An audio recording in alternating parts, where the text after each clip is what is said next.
you've got for the race in these pretty different conditions. Yeah, it's super windy, so maybe the group stays together a little bit more, don't know. Especially with the tyre as well, a little bit colder air temp. Let's see, it's a long old lap around Silverstone, 17 laps, so yeah, I don't know what's in store. Pace is good, we've worked really well, so yeah, the rest is history really, it's race day. Enjoy it. Thanks. Let's talk about the front row for a second. Pole position, Aaron Canet, a well-fought pole position for him yesterday.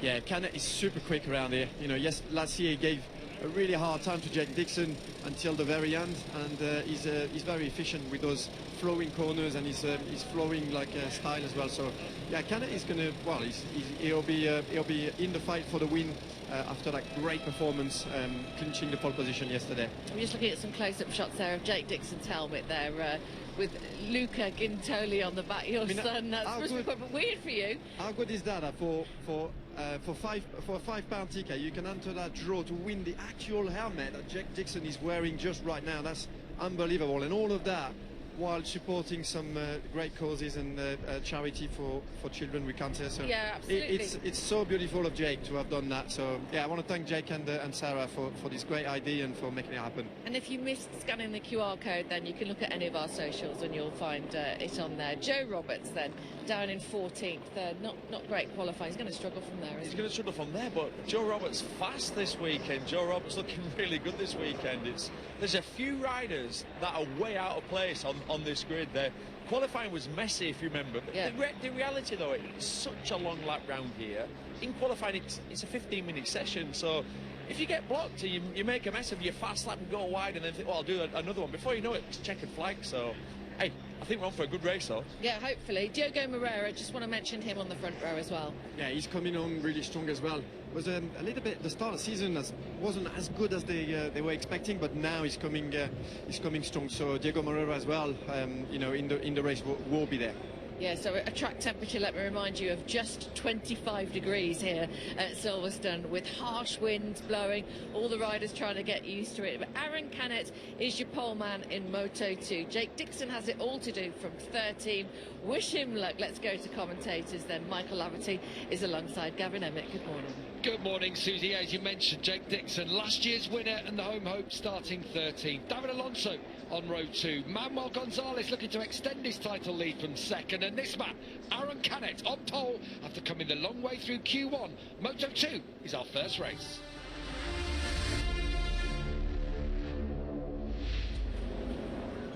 Good morning from a fresh and breezy Silverstone.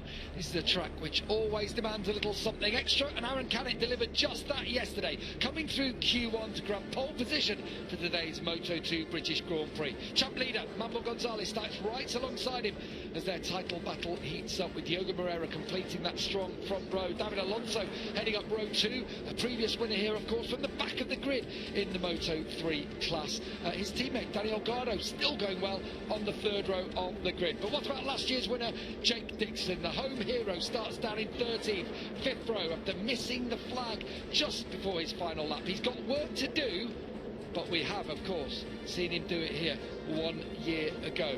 Looking down further through the order, some big names towards the back. Tony Arbolino 21st, Sergio Garcia in 22nd on the grid. Celestino Vietti on row 7 as well. Some huge names at the back. It is going to be a tough one though, Michael. We just walked up to inside Vale Chicane before the start of this race, and it was breezy. It's windy out there, and it's going to affect the riders on certain parts of the racetrack. But the biggest issue is temperature in the tyres, and it will cause the front end especially to cool down a little bit, which can cause a cold tear. In the early laps, you're more worried about getting the front tyre up to working temperature, and then as the race goes on, you're worrying about maintaining that temperature, so you need to push it. It's one of those knife-edge scenarios. Silverstone's tough on tyres at the best of the times, but when you get a brisk, real there's quite a chill to it, the wind that you feel around here, it makes it even more tricky. Yeah, track temperature is actually 25 degrees. It's not, you know, the end of the world. We had got high 30s earlier on this weekend, but look at on top of the BRDC club there, you just see the flag really flapping in the wind, and because that's a bit chill, it will get underneath them at certain points around the racetrack, won't it? I'm thinking of perhaps through Cox, Stowe. What about What's turn 2? Farm. Farm, yeah, through Abbey and Farm, it's going to be a little bit tricky, especially Farm on lap 1. The riders will be tentative anyway, but when you go through there on the second lap, the left side may not still be in the optimum window, but it makes it even worse if you've got a gust of wind lifting a little bit of load out of the front tyre. But yeah, the opening laps, we've seen a lot through this section of the racetrack as you change direction. It is quite exposed. There's a lot of new buildings down the left side that do shelter a little bit in comparison to years gone by with the new apartment buildings there, but it is so exposed here at this part of Stowe. Yeah, why the Porsche Experience Centre there, just the bottom of your screen, just opens up, and this is a massive airfield. There's parts of the track that are sheltered, parts that are exposed. We just were on board with Barry Baltus, back-to-back second place, of course, for the Belgian. Maybe his larger frame can help deal with this. In terms of the tyres, you mentioned them, everyone's gone with this development tyre. What's the deal there? It's pretty much the exact same compound as the SC0, the standard soft compound, so they've moved that rubber compound onto a new structure, so it provides a little bit more stability, and the riders are saying improved grip as well. So the entire grid have chosen this development tyre. It's the first time it has been brought, and it's working well around the racetrack here at Silverstone, and then it's soft fronts for everyone as well. So even though the Pirelli scenario of when it gets cold you go up in the compound, everyone's gone soft. We are ready for our first racing action then on the Grand Prix day at Silverstone. The British Grand Prix, sun is out, but the wind is whipping through. A reminder, Jake Dixon deep on the grid. David Alonso heading up row 2 and poised. Manuel Gonzalez in second. Title leader is in the hunt. Aaron Canet is on pole though. He's been second here for the last couple of years. What can he deliver today? As the lights go out, we're on the way in a huge wheelie for Manuel Gonzalez. He cannot get the bike on top. Down towards turn 1. That's completely changed his start to the race. And even Jake Dixon is alongside him at the start of it as they go into farm for the first time. Gonzalez having to recover. At the front is Diogo Moreira, who strikes early on and gets through on Canet. Canet will have the inside line into the loop though. Yeah, Canet fights back and holds his position that is close as they loop back through the loop section of the racetrack, building up through Linktree. But that was probably the first mistake of the weekend for Manny Gonzalez, and it was a big one.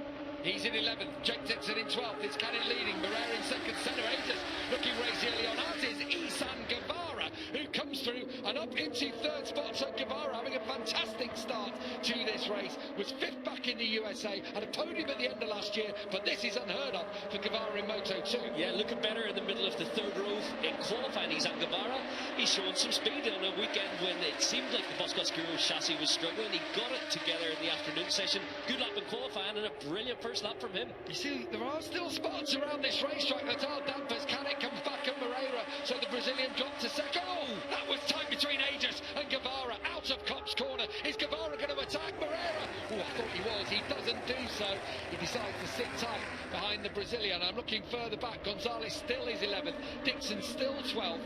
But there is a long way to go in this race. There they are, 18 in the 96.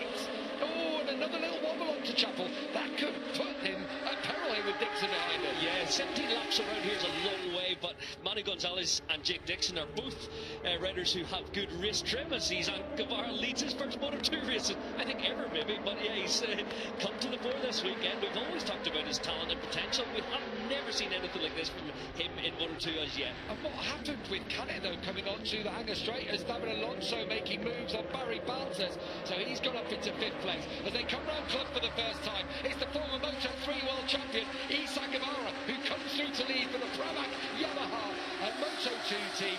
Moreira is in second place, Canet is third, Aegis in 4th. Ooh, Moreira having a look on the inside at Abbey on Guevara, but it's not to be. And Guevara's going to hold on to them into Village. Barry Baltus down the inside on David Alonso. I don't think he's going to get the place here as they change direction for the loop. Canet does take Moreira though. Moreira had gone on the tighter line. Canet swoops around and held that inside line again into the loop. A breathless start to this Moto2 race with Guevara leading them down the Wellington straight. They all bunched together so tightly. got to be a little bit careful here. Obviously, Guevara's just got to push on and hope his tyres stay with him. But you can see Manny Gonzalez not making any headroad from where he's at. He's actually lost touch on the rear wheel of Alonso Lopez. So it's, yeah, maybe he's just settling into the race a little bit. I expected him to immediately jump forward. But he's up to 9th now. He's got through on Daniel Garno. Jake Dixon in the same instant was forced a bit wide. I saw him in the top of shot. He's now gone back behind Ivan Ortola. As Canet again looks strong, doesn't he, into Cox. He made that move on the previous lap and does so again. This time it's to retake the lead of the race. Canet, Guevara, Moreira, 1, 2, 3. Aja sat watching at the moment. Here comes Moreira on the switchback. Not to be. Completely different lines through there between the Brazilian and the Spaniard. We ride on board with the Valencian. Aaron Canet down towards Stoke Corner. No way through on this occasion, perhaps. I have to say, the wind appears to be making the slipstream much more important than it normally would be in a Moto2 race. It's effective, but Canet got off Chapel so well. Senna's out on the green there. Yeah, Aaron Canet got himself far enough out of the corner that they couldn't even use the parapet. It's going to get tight. Really tight in there. He just topped it out, didn't he? But it was Alonso on his outside who just laid the bike over the top of him, and he just had to sit up. He drops back into 5th. Canet leads them across the line now at the end of our second lap of the race. Where is our championship leader? There he is, Gonzalez. As it stands, he's lost the lead in the championship, but there is a long, long way. Still 15 laps remaining in this race as we go on board. And taking a position, but running a little bit wide there for Manuel Gonzalez. Should have the inside line to hold on in front of Ramirez and Alonso Lopez, who's had a really tough weekend here at Silverstone. Had to come through Q1, only just scraped through. He's up to 8th now. Just looking at the lap time there from Aaron Canet, 2 minutes 4.1. It's only 2/10 adrift of the best race lap last year, which is the lap record at a 3.9. Aaron Canet also holds that best. But yeah, they're already moving here in these early laps. So despite the wind and the chilly temperatures, the fact that there may have been a little bit of damp out there on the very edges of the track, the Moto2 riders are pushing on here from the outset. Canet has won previously here in the Moto3 class, but second place is the last couple of years as Aegis had a think about going through on Guevara. Good to see Aegis back in the mix this weekend. Through Maggots. Further back, you can see now Gonzalez starting to approach this front group, just behind Barry Baltus now. Dixon, meanwhile, is mired. He's there in 12th place. Canet dragging Moreira down towards Stowe. Moreira's got a little bit of a run on him here, and he's going to attack him down into the Stowe corner. He's going to keep the race. If it goes on like this, he's just going to keep it open. Certainly slipstream there in the wind. Moreira got off Chapel Curve a lot better there, and you can see the buffet of his front fender in this slipstream, using that to great effect, and he takes the lead. Canet not let them lead for long though. Oh, that's contact in Vale between Canet and Moreira. The Spaniard wins out in the end as, that's Senna Aegis on that tight line. It's going to get really squeezed now as they power down towards Abbey. Alonso, a little bit of elbow action. The young Colombian is feisty, we know it, but yeah, Senna Aegis is just learning it at the moment. He's been back and forth, and I think he's actually faster than Alonso in outright pace, but he's trying to dispose of him at the moment. Oh, and he had to sit up there. Had to, because Alonso just turned it on top of him. And that just all helps Gonzalez come through, and Gonzalez gets past Barry Baltus. Got a yellow flag in sector 1. I'm not sure who's up and down the order. It's Dixon, is it? No, Dixon's back to 15. There's been contact between him and Ortola. I'm sure because Ortola's gone. They were together across the line, and Dixon's back to 15. Oh, down we go! Crashing out, Manuel Gonzalez, the championship leader, has collided with Barry Baltus, who hits the fence at the back. He is furious, the championship leader. The Spaniard is not going to score any points here today in a collision with Belgium's Barry Baltus. 1 and 2 last time, both of them out. We need to see that again. Obviously, the rider on the outside closed the door a little bit, it looked like, with Baltus being hard on the brakes, but Gonzalez isn't normally mired in the pack, and he made a good move at the loop, set it up out of entry, but yeah, collision on the way in there, just 2 lines converging. And it's no points today for the championship leader. Here we go from above on the heli. They can see. So on the outside is Baltus. Gonzalez on the inside. I mean, it's one of those, isn't it? Yeah, it's a long entry there in the braking zone. Barry may have seen him in his peripheral, but not quite. Yeah, it's ahead of him all the way in, yeah, isn't exactly. He laid the bike across. Gonzalez is furious at that, but it's one of those, isn't it? For me, a racing incident. I don't know about you, Mike. Yeah, but it is, to be honest, it's a racing incident. Barry has the line out front. Gonzalez makes a half effort, not quite getting alongside to really make Barry give up the line, and the line come together too late. Reminded me a bit of Aegis Vietti in Thailand. Yeah, that sort of thing where if you're going to go for it, really go for it. Go for it, yeah, properly. Send it up the inside, and you may go a little wide, but you've got to let the rider know you're there. That's going to be reviewed after the race when Simon Crayfar gets the duo into the steward's office. Right, so as it stands, Aaron Canet is your championship leader. He's your race leader. But Diogo Moreira is making life hard for him. Isan Guevara is still there in third, just losing touch with those in front. Here comes Alonso. Isn't this good to see? The Moto2 world champion. It's taken him a little bit of time. I will remind you, because we have talked a lot about David Alonso and expectations. He dislocated his shoulder at the start of the year. Testing, basically no testing for him whatsoever. And it's just taken him some time. But the kid has huge talent. Isan Guevara is... well, a fellow Aspar Moto3 world champion previously, of course, goes back in front of him at Brooklands. But Alonso, it's good to see, isn't it? The class is there, you can see it. We do not doubt his talent, and it's been a tough few rounds, being slightly in the shadow of Danny Holgado on the other side of the garage as rookies. Look at the twitch of the bike through Woodcote. Senna just wasting no time, sends it down the inside. Will he go a little wide? Not this time. Last time around, he didn't quite make it happen. I think Senna's got the best pace out of these three, but obviously these two young Spaniards not giving it easy to the Australian today. Moreira's corner entry is so fast.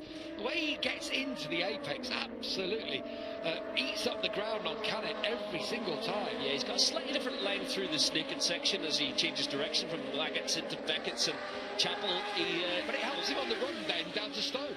He's got the run again. It's going to be a move, but Canet's not letting them have it easy here on the brakes. Aaron's pushing on to control the pace.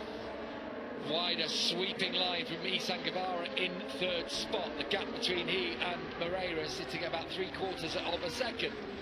Further back down the order, Alonso Lopez it is who leads the chase group. Previously been on the podium here in Moto2, if you remember, all the way back in 2022. His first full season in the class. Canet leads them at the end of lap 5. A reminder, if you've just joined us, Manuel Gonzalez has collided with Barry Baltus. You're 1 and 2 from the last couple of races, in fact, in Jerez in Spain, and they both crashed out. I hope Baltus is okay, because he rode right to the fence as well, didn't he, and just collided with it. Yeah, the bike from Gonzalez collected him a second time, and unfortunately for Barry, I thought he was going to stay on 2 wheels, but unfortunately for him, it wasn't to be. On board with Canet. Let's have a look at Moreira on this occasion. Down towards Brooklands. It's corner entry, isn't it? It's that phase.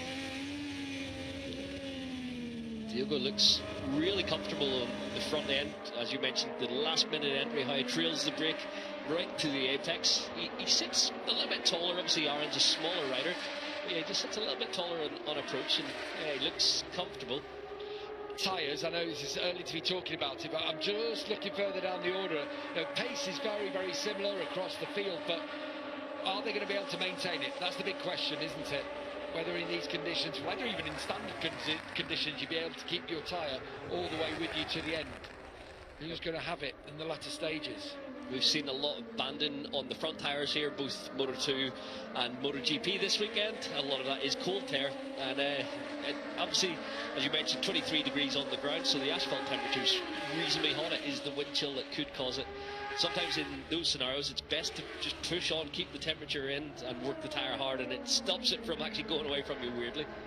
Moreira got almost alongside Aaron Canet, but Canet so deep on the brakes down into Stowe and hangs on. All this scrapping, all this having to fight to hang on to position will just mean you're not able to ride as freely as you'd like. Yeah, the front 5 here is bunching back together. Then you've got Philip Salac now got to the head of the chase pack, got through on Alonso Lopez this time around. Salac has got pace this weekend, but it's a bit of an ask. There's a decent gap there, 2.6 seconds. He's got to make to get across to this lead 5-10 wheeler here. The 5 riders all battling at the front. David Alonso sideways down into Village, but is he going to be able to... Oh, wow, he's so brave, the young Colombian. I thought, well, he's not going to have the inside line, and he didn't matter. He just laid the bike over the top of Guevara. Guevara's just shaking his head. He's not happy at all with the young Colombian rider today. In comes Aegis as well on the inside of David Alonso. Alonso is a pest, isn't he? Making himself really hard to overtake. And, yeah, got the wrath and ire of Isan Guevara. His head was shaking so much like a nodding dog. So Senna just looks like he's setting this one up again into Kops, not this time, but I do think Senna's got the most pace out of at least he's chased 3. You can see how he just turns better than Guevara in the middle of the corner. He's got more grip, he's got more turning. Well, that's what we've seen, haven't we, with the WP suspension, with the Kalex this year compared to the Boscoscaro that Guevara's riding. We're being told it's that turn, it's that front end getting it turned, and that's what, of course, Aegis is running. Yeah, watching Guevara making it work in this lead pack, he's really getting his body off the bike in the middle of the long hanging corners. And you look at the contrasting fortunes. You've got Arbolino, who should be the team leader there for the Blue Crew Pramac squad. He's down in 18th. And yet, when they hit the straight, look at Senna Aegis. Breeze passed by David Alonso. Unfortunately, his long lever's not doing him any advantage on the run down the hanger straight. He is one of the bigger, taller riders. Very lean, very slim, but he still catches a little bit more in terms of the aero effect. And it does hurt him in terms of top speed. I want to see it cross the line if Salach is able to bridge this gap to the front yet. It was at 2.6, yeah, it's 2.7 now. Still Dixon, who's just done a personal best lap of the race, down in 13th. Left of your screens, you can go on board with Jake as we look at the front runners here in the main picture. It's Canet leading as Alonso, Guevara and Aegis do battle. Aegis reclaims that 4th spot from Guevara. So good in terms of turning, but then when he gets to the straights, not having it his own way. No, and Alonso finds himself back at the front. He's a scrapper, David Alonso. He does not care if someone's gesticulating, getting angry. He'll get stuck back in at the very next corner. Senna Aegis makes this one count, where his teammate was unable to do so on Baltus. He got right through, and as you said, ran wide, Aegis, but then held on. Now this is where Aegis looks strong, hasn't he? Yeah, his bike's working all the way through Luffield on the exit, through Woodcut here. He's got some good grip, and he's strong at Kops and all the way up the hill. He'll get back onto Diogo Moreira before too long. So this is where he needs to hang on, doesn't he, as much as possible to try and claw back the gap to the leaders, because he's not out of the shot of victory here in the British Grand Prix. Still, Canet's leading. I think Moreira has just decided, I'm just going to sit in tight behind Aaron. Yeah, Aaron setting a strong pace. Last time around, 4.7, all the way down to, as you mentioned, Jake in 13th, was at 2 minutes 4.6, setting his personal best last time around, but only a 10th faster than the leaders, so it's going to be a bit of an ask for Jake, at almost 5 seconds down on this this battle right at the front of the field. Yeah, Albert Arenas fastest the whole field at a 2:04.3, as Aegis this time does manage to block any way through. David Alonso going the high line, riding around. Will he get any drive down towards Vale? Moreira has another look, briefly exchanged positions. Again on the brakes, Aegis hangs on, runs it deep once more, but he has bridged that gap a little bit here, Michael. Yeah, you can see the strengths that the Aussie has today. He just needs to shake off the threats from behind, which is David Alonso. He does not care. He's not thinking strategy in terms of working together. He's just thinking, I need to get past the bike in front every time. It's good to watch, but frustrating for Senna at the moment, I would imagine. Jake Dixon's got through on Joe Roberts. Looks like he's about to go through on Daniel Gardo as well. Left-hand side of your screens. Oh, it's going to get tight in there, but he has got past Daniel Gardo. It looks like into 11th place. Next on his hit list is Albert Arenas, his former crew chief. I wonder if Baltus and Gonzalez will have a bit of a discussion about that one later. It'd be good to see it back. We've only seen it from the heli shot, so it'll be good to get their takes on it as well. Celestino Vietti's got past Ramirez up into 8th place. Aegis has definitely bridged that gap. Canet and Moreira did 2:05s last lap. Aegis, a 2:04.6, the fastest rider on track. Yeah, looking solid. Obviously, Aaron's capable of a little more. You wonder if he's just steadied the pace a little bit to go slightly easier maybe on his rear tyre at this stage in the race. Just caught a glimpse of Jake Dixon going through on Albert Arenas now, so he's starting to move here, is Dixon. He's up to 10th place. It is surely going to be too much, though, to try and get into the podium battle at the front. Anything that he can do to maybe get to the front of that group.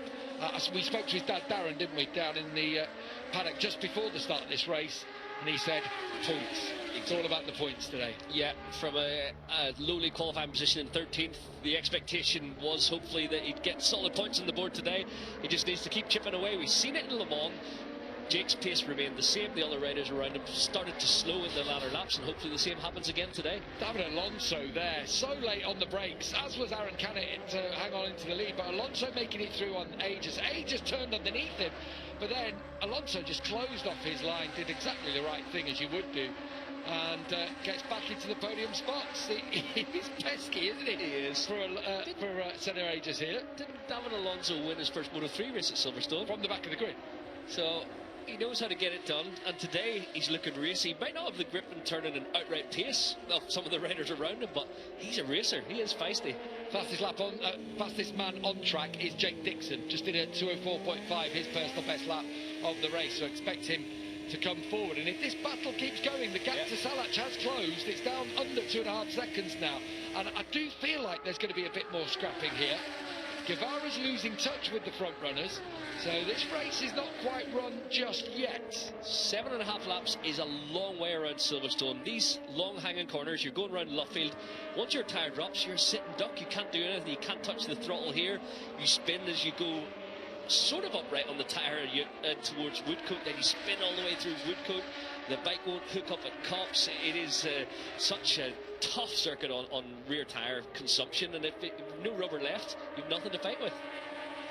David Alonso is fighting so hard to stay in front of Aegis, having a brilliant ride, as is Aegis too, just trying to work out how to get past and stay past Alonso, but it's just not possible. He is scrapping his way in this race. Looks like Izan Guevara is just struggling a little to maintain the pace here of the lead four, but it's been a good race, his best so far in Blue Crew colours.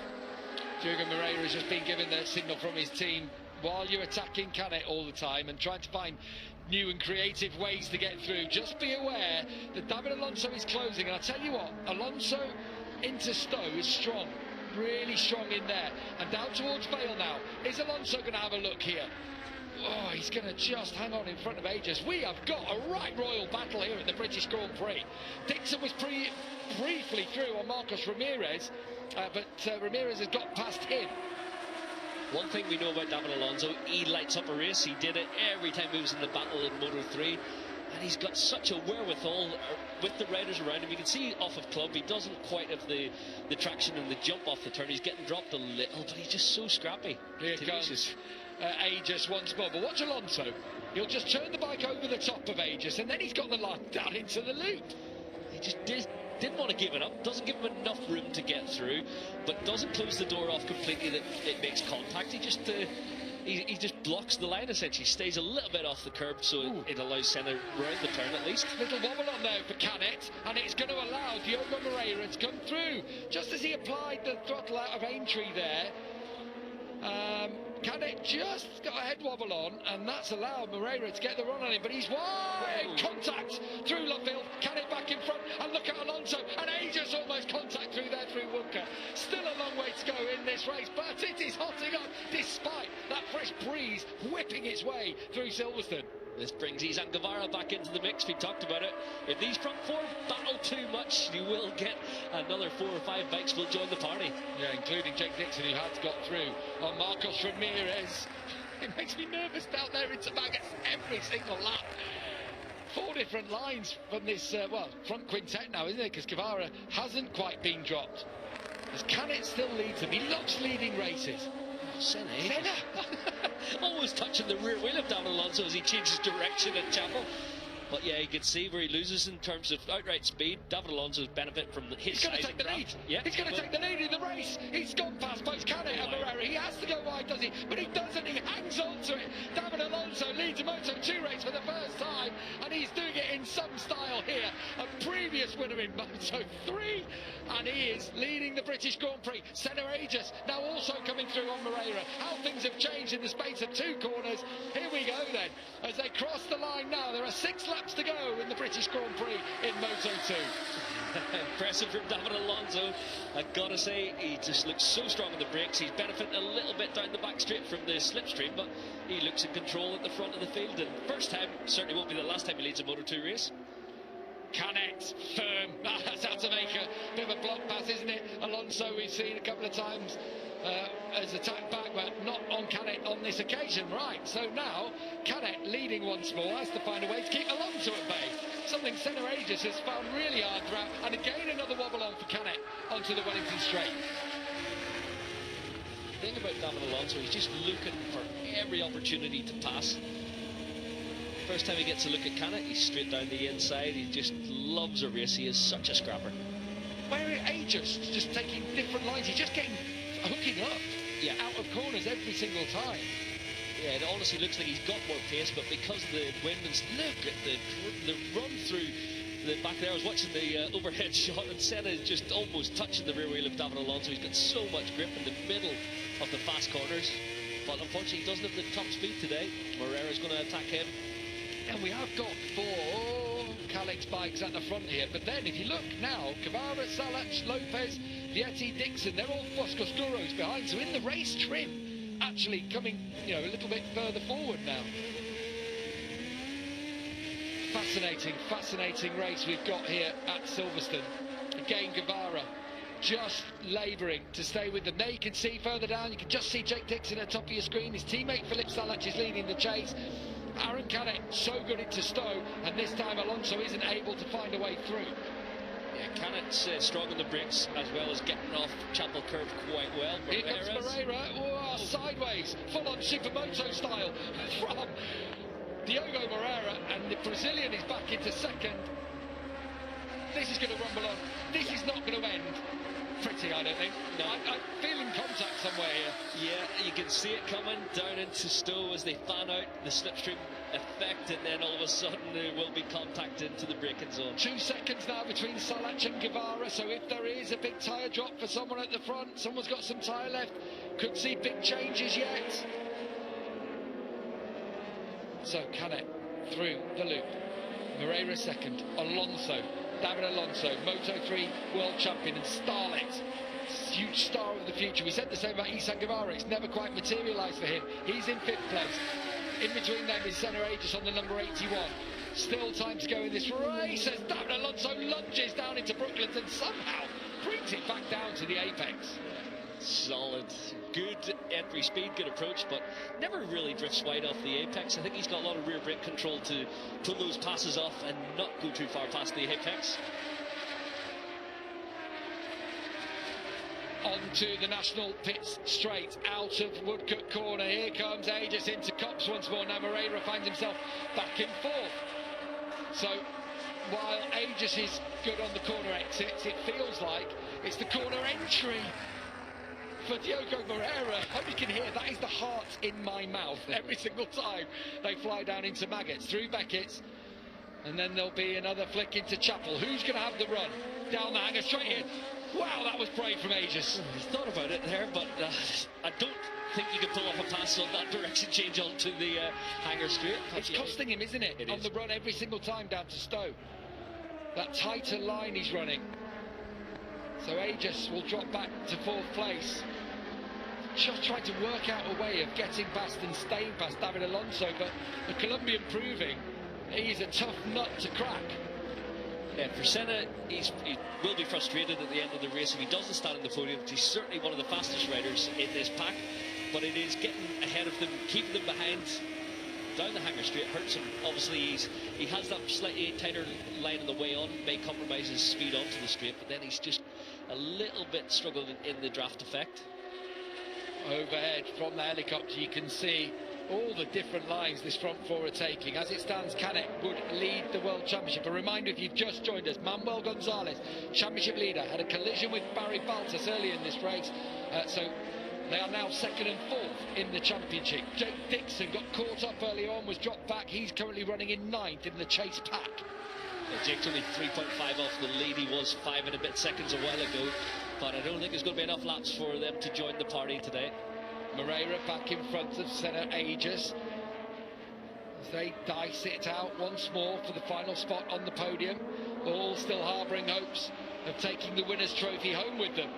Remember, Canet has won races, but there are no Moto2 wins for Alonso, Moreira or Aegis, or Guevara, who's still got all this watching brief in the back as Moreira and Alonso almost collide through Cops corner, and Moreira back in front. Well, this battling is giving Canet a little bit of breathing space, although we called it earlier in the race, Moreira so strong on approach through this Maggots-Beckett's Chapel complex. Yeah, eating up the meters. Really have. It's a tough snake to work out, isn't it, that one? But you've got to make sure you get a good drive. You've got to sacrifice a little bit through after Beckett's to make sure you get the drive out of Chapel down to here, down to Stowe corner. Surely Alonso's got to run wide here. He does it so well to pull it back every time.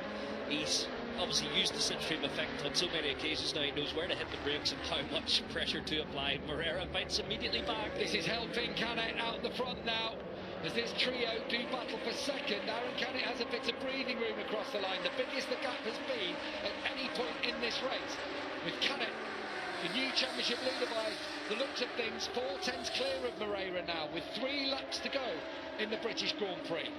They've got to be careful at this point in the race. Aaron Canet, he's a wily old fox. He can just put the hammer down. If they give him the signals he crossed the line that he's got 4/10 of a second, he knows that's enough breathing space to run wide flow and fast lines qualifiers. Look at the top of your picture. Celestino Vietti's coming, you know, as well. Here's Alonso Lopez going through on Philip Salach. Jake Dixon just behind them, but Vietti is motoring, you know.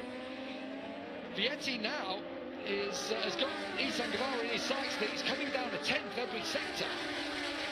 Good to see Joe Roberts in the mix there, just behind Jake Dixon. Oh, close there with Senna Aegis and David Alonso. Senna can see that Canet's getting away, and he's going to get frustrated here. He's got to get through on this occasion. Look at the drive he's got there off of Bluffing. Every single time he's made up ground there. He's made up ground here. But then he just loses out in other parts of the racetrack. Canet, meanwhile, pushing on at the front.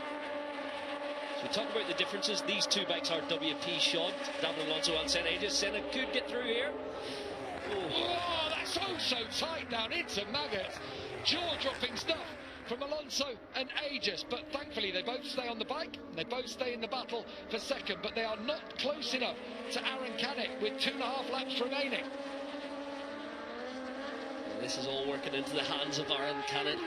At the moment, he's maintained it just under 5/10 of a second. It's pretty much status quo here around the lap.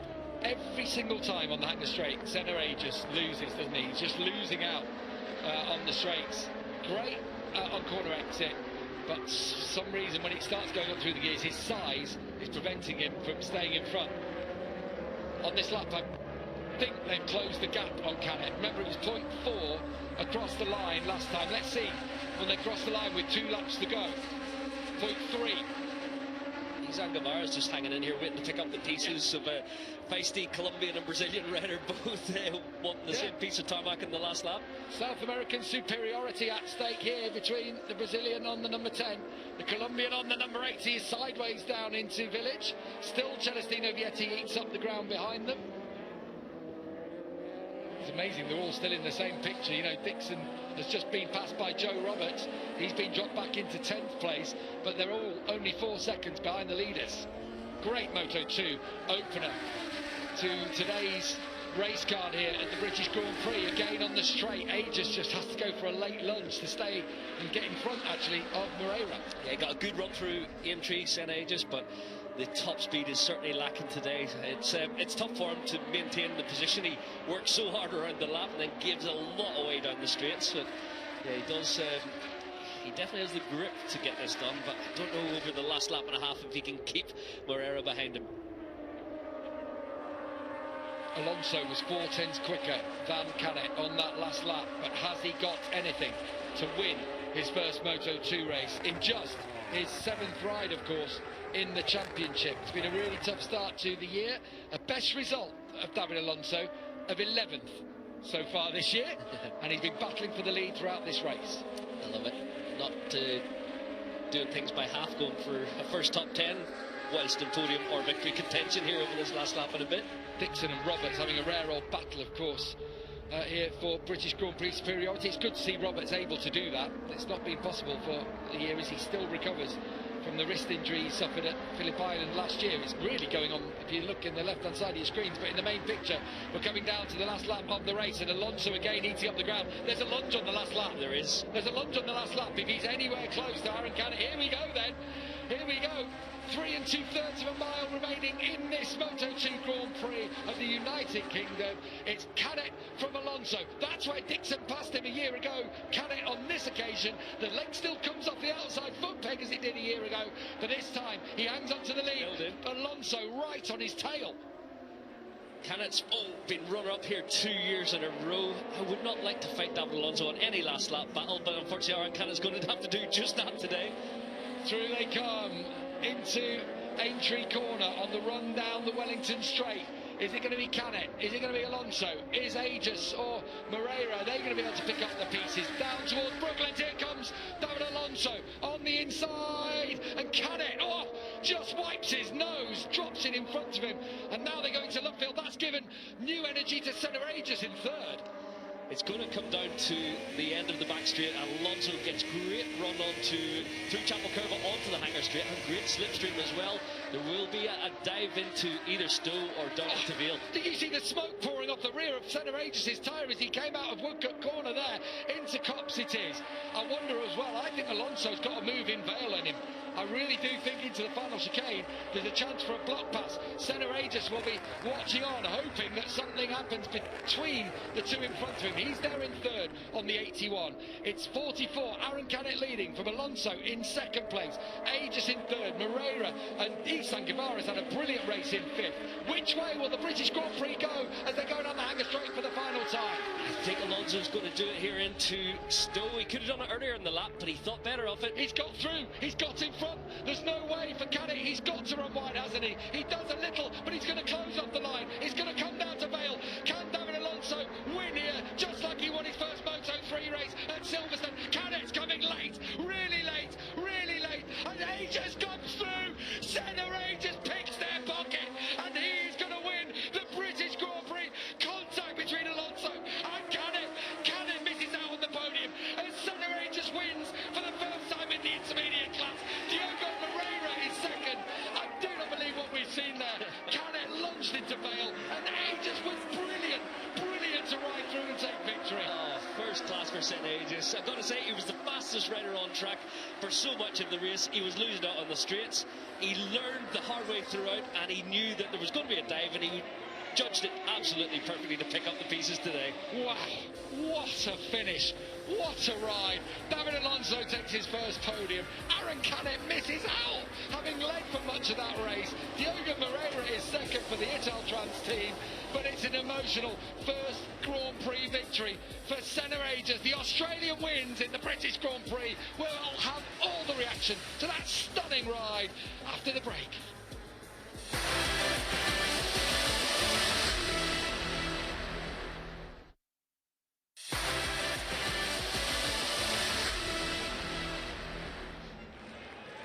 We have just witnessed a race for the ages in Moto2. David Alonso celebrates with his Aspar team. Diogo Moreira celebrates 2nd place, his first podium of the year. But the Aussie, Senna Aegis, has been knocking on the door this year, and he takes victory. It's been his teammate who's been dominating this season with 3 wins to his name, but now it's Senna's turn. Been on the podium a couple of times. His dad, Jono, down there, gets his arms around his son. He will be one proud dad today, Michael. Yeah, superb ride from Senna.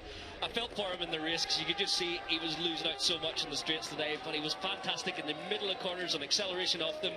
and he judged it to perfection. He had learned from how Cannett's hoping that there's going to be still a podium on offer, that maybe someone touched the green. Hard done by today. Aaron Cannett led the majority of the way, but when you go up against David Alonso and the breaks into Vale, it's going to get tight, and unfortunately for Aaron Cannett, it wasn't to be today. But yeah, quality podium, quality race all round, and I think a very, very worthy maiden win for Senna Aegis. Isn't that great to see?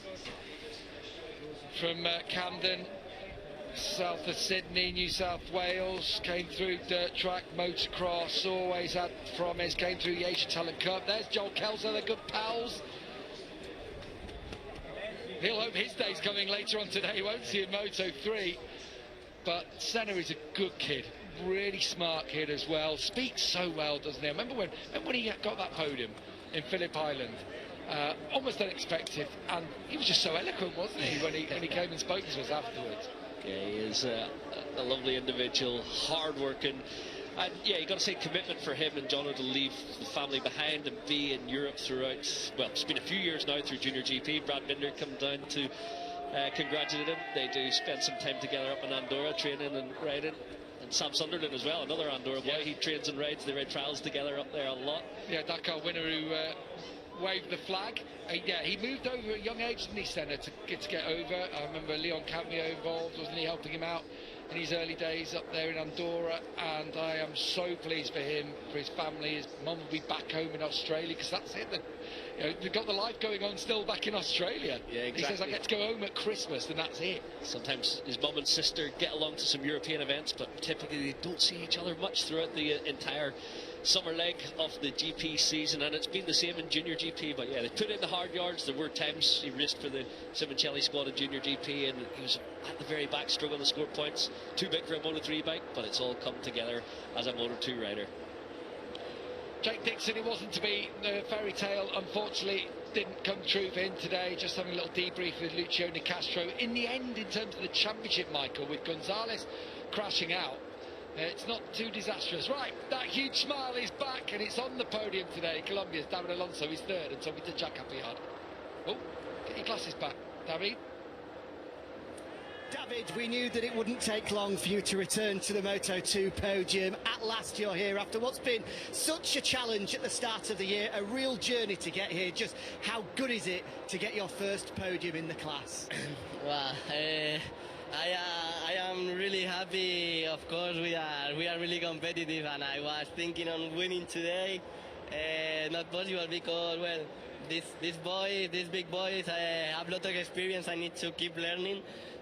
But anyway, it was so hard to start the year. So hard the winter. So difficult to adapt to this Moto2 bike. Lot of frustration there, lot of days crying, and like come to Silverstone where I won my first race in Moto3 and do my first podium in Moto2 is like a special place. This is for all the team that support me, and also the first in the first part of the season I didn't believe in me, and was the team that was believing on me. So that I need to say thanks for that. And also for the physios and the doctor here on the track support, because I am sick, and they put me as best as possible for the race, because I cannot breathe very well. Thank you so much. Great to see you back in Parc Fermé. Well done, David. Thank you, I love you. And we love him too, don't we? We absolutely love David Alonso. He is just a brilliant character, so good for our sport, and it's, you know, magic like today. That is why he's so popular. Yeah, he's a joy to watch, especially in a battle.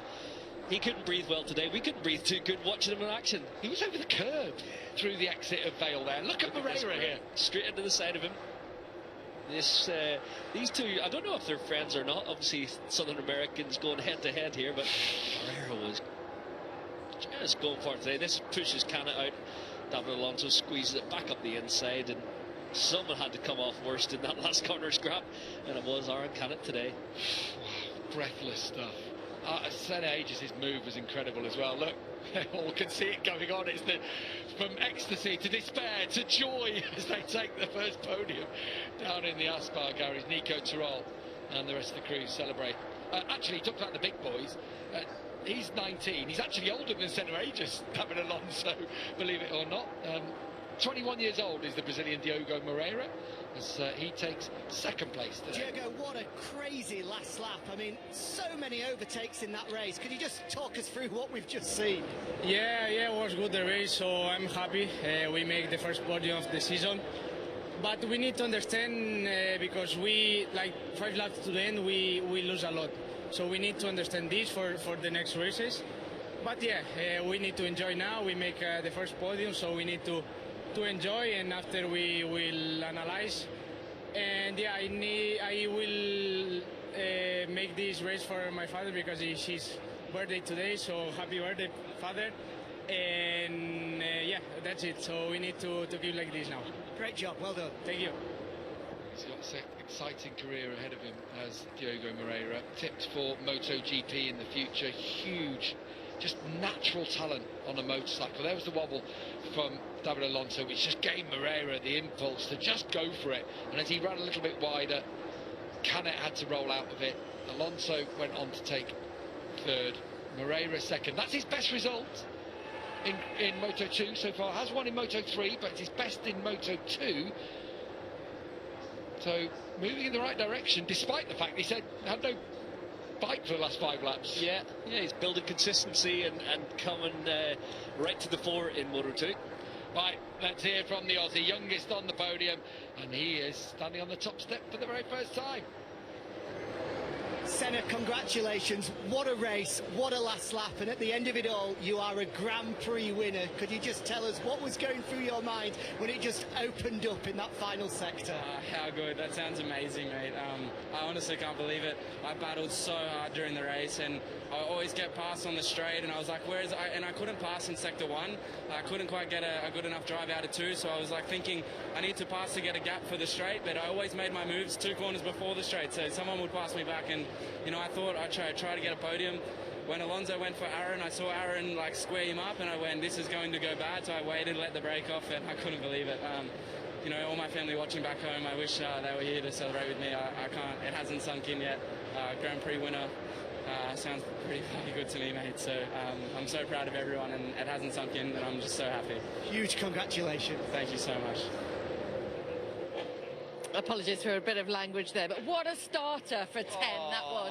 How good was that race? Susie, that's why we come here. This is why we cover these races. We travel the world. We spend time away from our family for that.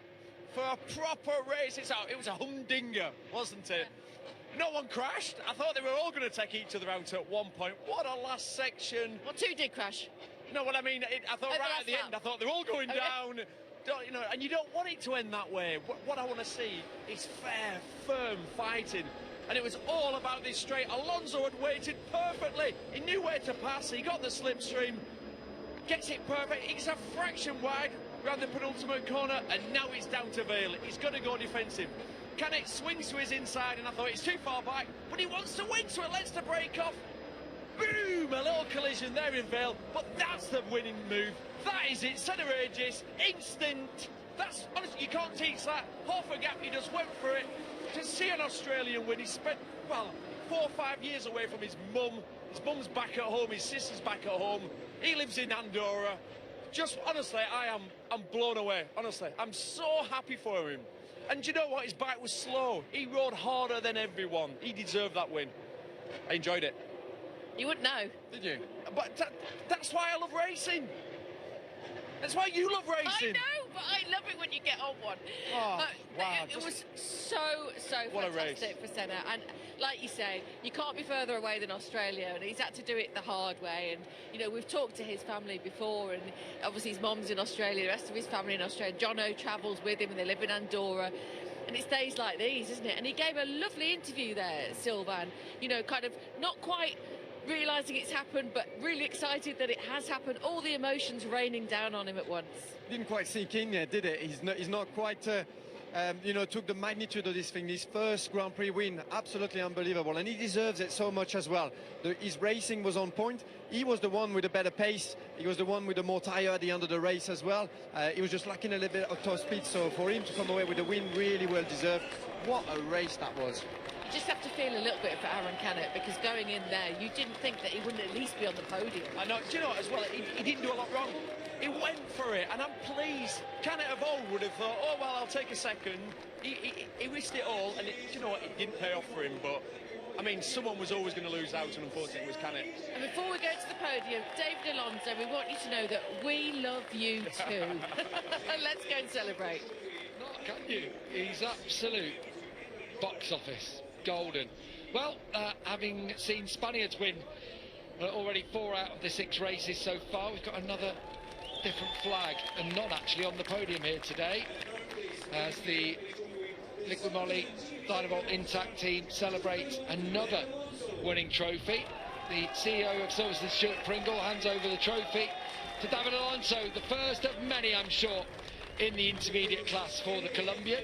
That bodes well for his season, which has taken some time to get going after his early season injury. But he's coming through now.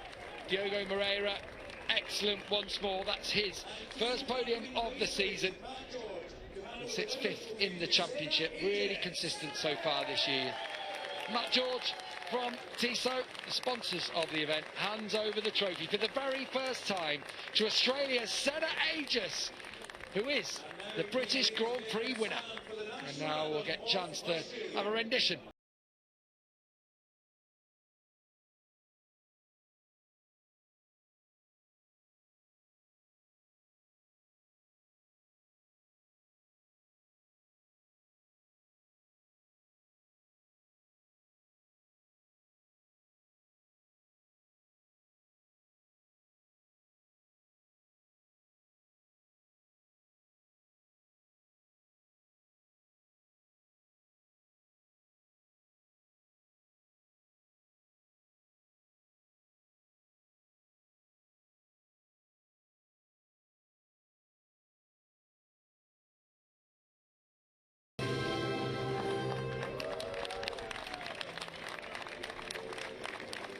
Well, what a Silverstone stunner that was, wasn't it? Huge congratulations to these 3 absolute superstars.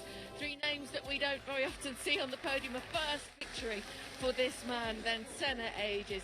Absolutely superb on track today. David Alonso in 3rd and Diogo Moreira in 2nd place. As they celebrate, let me take you through the schedule for the day. Then Moto2